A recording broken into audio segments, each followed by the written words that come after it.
लोग स्टार्ट करेंगे clinical classification of fungus में, उसी के बेसिस पे हम लोग सारे फंगाई को पढ़ेंगे। तो उसमें सबसे पहले हम लोग पढ़ेंगे सुपरफिशियल माइकोसिस, मतलब वो फंगस जो कि हमारी superficial layer of skin, hair, scalp, nail इन सबको इन्फेक्ट करती हैं और इन्फेक्शन कॉज कराते हैं। तो सबसे पहले सुपरफिशियल माइकोसिस में आते क्या है, टीनिया वर्सिकुलर, टीनिया नाइग्रा, पेट्रा, उसके अलावा डर्मेटोफाइट्स, ये सब इसके एग्जांपल्स हैं। अब सबसे पहले हम लोग बात करेंगे टीनिया वर्सिकुलर की। तो ये आखिर है क्या? इसको जब भी आप देखेंगे ना तो आपके दिमाग में एक पिक्चर बनी चाहिए कि इंसान जिसके चेस्ट और ये जो चेस्ट और फ्रंट एरिया है उसके अंदर व्हाइट कलर के पैचेस आपको देखने को मिलेंगे, जो कि आप इमेज में देख सकते हैं। तो इसके लिए कुछ वर्ड्स हैं जो आपको याद होने चाहिए, जैसे कि chronic, it causes chronic, recurrent, non inflammatory, non curative, hypopigmented लीशन।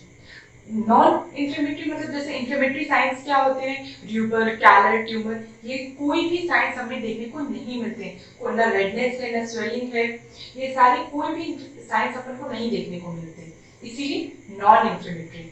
कोई भी पस फॉर्मेशन नहीं है, इसलिए नॉन क्यूरेटिव। और जो लीजन है उसमें पिगमेंटेशन कम होने के कारण व्हाइट कलर के लीजन आपको देखने को मिल रहे हैं, इसीलिए हाइपोपिगमेंटेड लीजन। और ऐसे लीशंस बार बार होते हैं, इसीलिए रिकरेंट।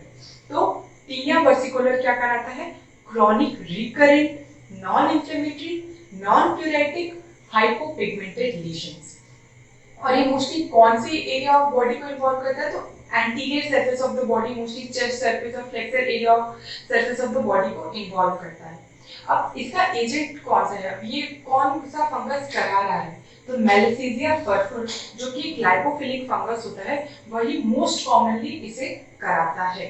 अब क्या केवल इसका यही एक क्लिनिकल मैनिफेस्टेशन है? नहीं, इसके अलावा और भी क्लिनिकल मैनिफेस्टेशन हो सकते हैं, जैसे कि सेबोरिक डर्मेटाइटिस। सेबोरिक डर्मेटाइटिस है क्या, डैंड्रफ, उसी का बस एक नाम कर दिए हैं।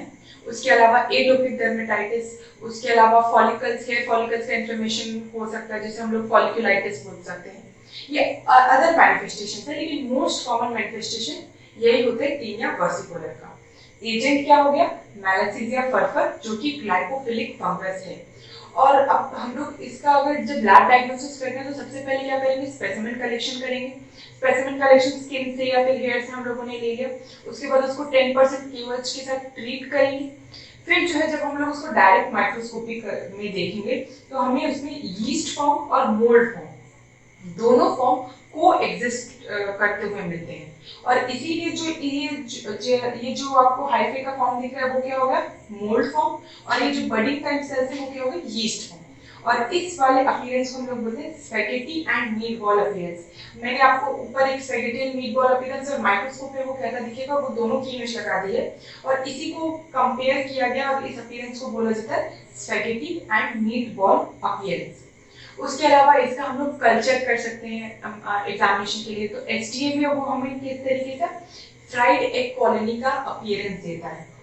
उसके अलावा एक ये यूरियस पॉजिटिव फंगस है, उसके अलावा वुड लाइफ एग्जामिनेशन पे ये गोल्डन येलो कलर का एमिट करता है। तो ये सारी बात हो गई हमारी किसकी, टीनिया वर्सिकुलर की।